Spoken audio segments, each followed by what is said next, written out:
আসসালামু আলাইকুম, কেমন আছেন সবাই? রুম্পাস ক্রিয়েটিভ ব্লগসে স্বাগতম। আজকে আমি আমের আচার বানাবো। আমগুলো কেটে লবণ আর হলুদের গুঁড়া লাগিয়ে রোদে শুকাইতে দিয়েছিলাম। এরপর আমি পাঁচফোড়ন, ধনিয়া, শুকনা মরিচ, এরপর বিট লবণ, ছোট এলাচ এগুলো ভেজে নিয়ে গুঁড়া করে নিব।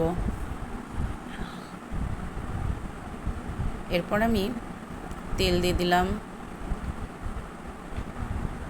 তেজপাতা দিয়ে দিলাম আর শুকনো মরিচ দিয়ে দিলাম, দিয়ে একটু ভেজে নেব। এরপর আমি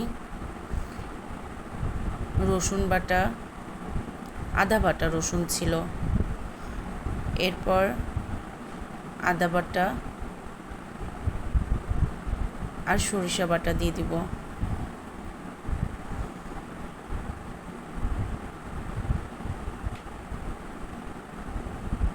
হালকা একটু ভাজা হয়ে গেলে আমগুলো দিয়ে দিব।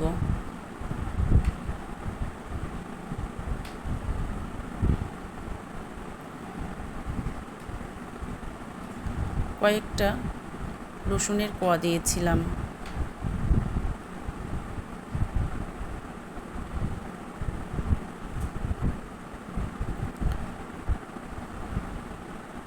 আমগুলো দেওয়ার পরে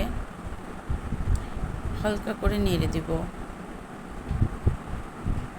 যেন তেল আর মশলাটা আমের গায়ের সঙ্গে মাখা মাখা হয়। এরপর একটু লবণ আর হলুদের গুঁড়া দিয়ে দিলাম, আগেই দেওয়া ছিল, এরপর আমি আরেকটু দিলাম।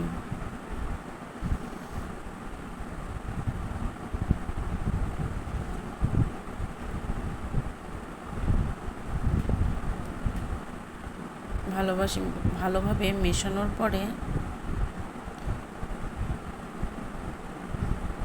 এভাবে কিছুক্ষণ পরপর নাড়ব।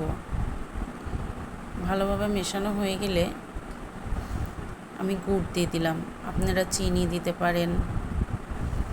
গুড় দিলে আচারের কালারটা অনেক সুন্দর হয়।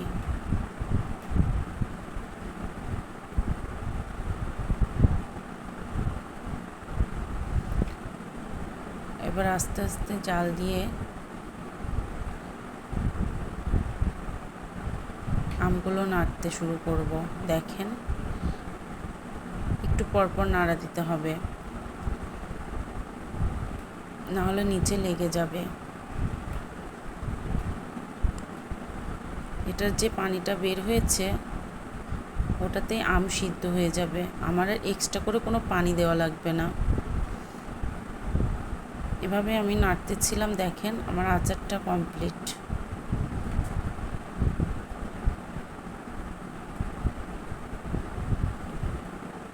আল্লাহ হাফেজ।